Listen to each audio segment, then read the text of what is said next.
Atkal vārdu spēles aiziet.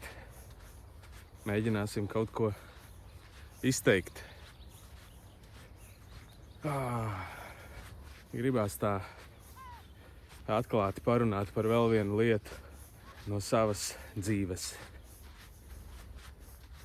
Par vienu mošķi, kas uzbrūk cilvēkiem, uzbrūk man. Un tas traucē būt īstam, traucē būt atklātam, traucē būt pazemīgam, traucē būt patiesam,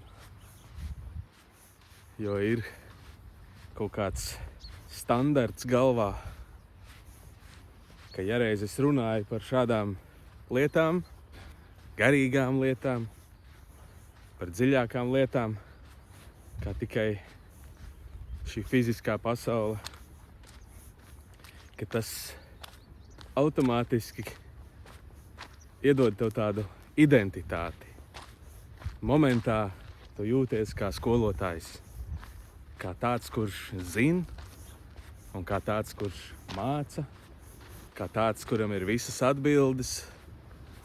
Prāts izveido uzreiz šo tēlu un mēģina tevi tur iestūķēt.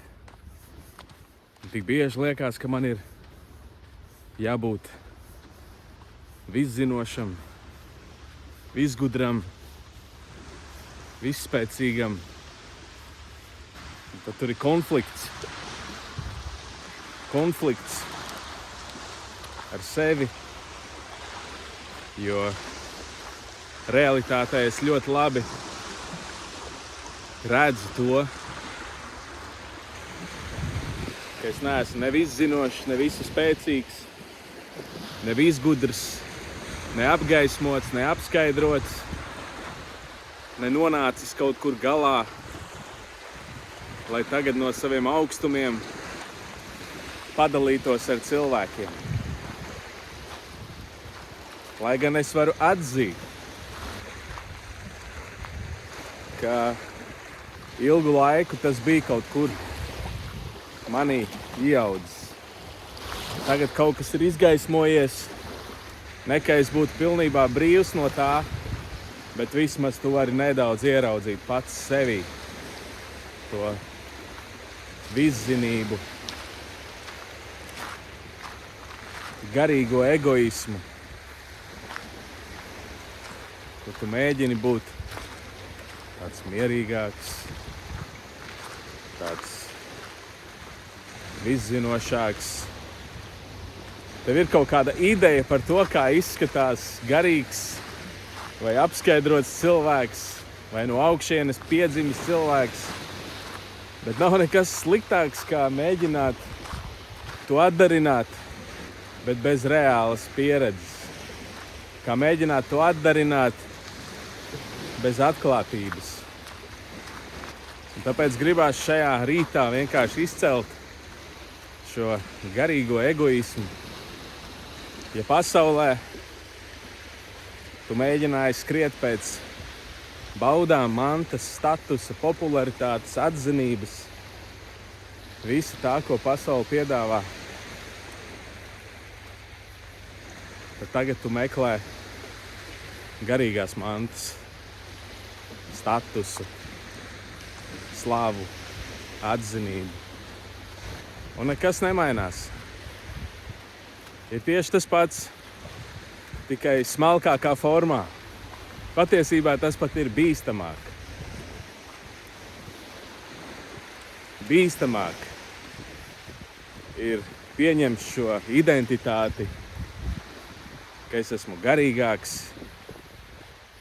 es esmu dziļāks, es esmu gudrāks, mierīgāks, pazemīgāks, lēnprātīgāks, es esmu ticīgāks. Man ir atbildes, man ir visas pareizās frāzes, man ir ķermeņa valoda, man ir fonā relaksējoša mūzika, kas padara vēl visu garīgāku.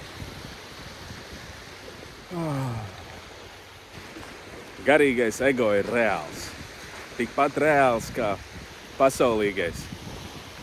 Tikai viņš ir mazāk redzams. Viņš var vieglāk noslēpties. Un viņš slēpjās arī manī. Es būšu pilnīgs muļķis, ja teikšu, ka es esmu sasniedzis gala punktu. Un esmu brīvs no tā. Katru dienu es redzu, kā tas mēģina piezakties, mēģina padarīt tevi kaut kādu augstāku un īpašāku, atdalīt tevi no šīs te parastās, netīrās pasaules. Baigi uzmanīgam jābūt. Ļoti uzmanīgi jābūt ar šīm lietām, jo tās novirza no patiesas pieredzes, no vienotības ar Dievu. Nevelti Jēzus bija tik skarbs ar tā laika cilvēkiem, kur uzskatīja, ka viņi ir garīgāki, īpašāki, kaut kādi dziļāki. Tā ir bīstama teritorija. Un tā pašā laikā daļa no mācīšanās. Laikam tā izaugsme nāk mūsos tad, kad redzam, ka kļūdas mūs veido. Tas nenozīmē, ka mēs tās gribam vairot savā dzīvē. Ka mēs pēc tā tiecamies. Bet kad tās notiek, tad kā mēs uz tām reaģējam, kā mēs tām ejam cauri, un vai mēs mācamies.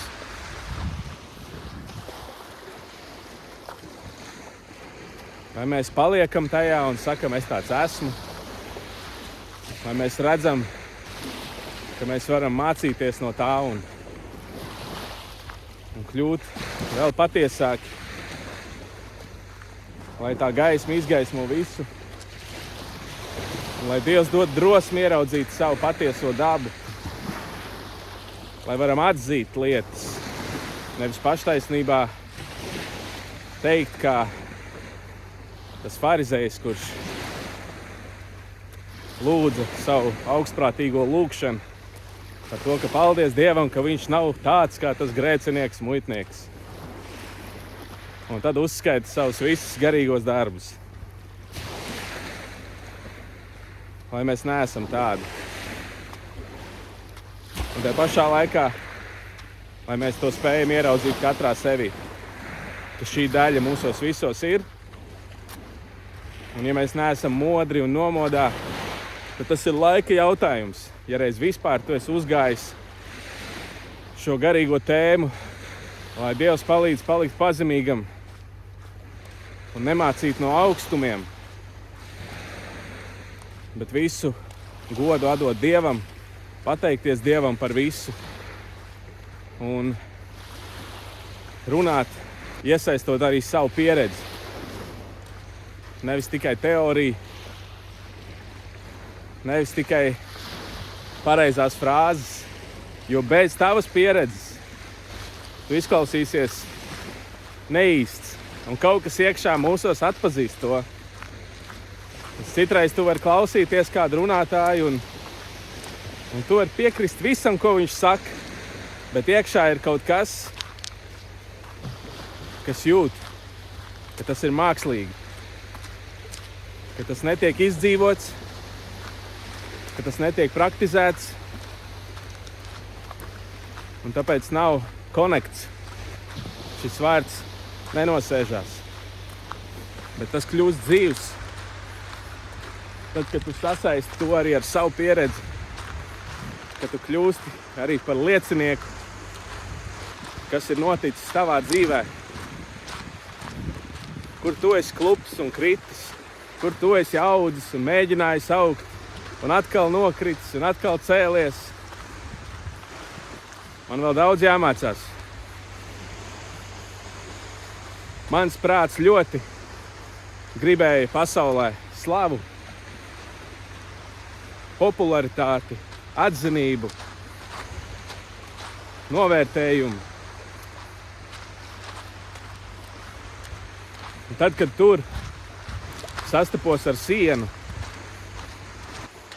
tad atvērās jauna dimensija, jauna pasaule. Tu sāc jautāt, kas es esmu, kas ir šis viss un kur mēs ejam.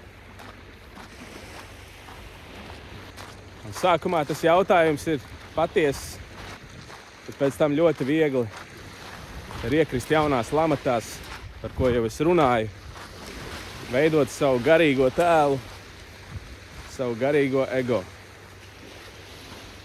Jābūt ļoti uzmanīgiem. Dievs stājas pretī lepniem, bet pazemīgiem dod žēlastību.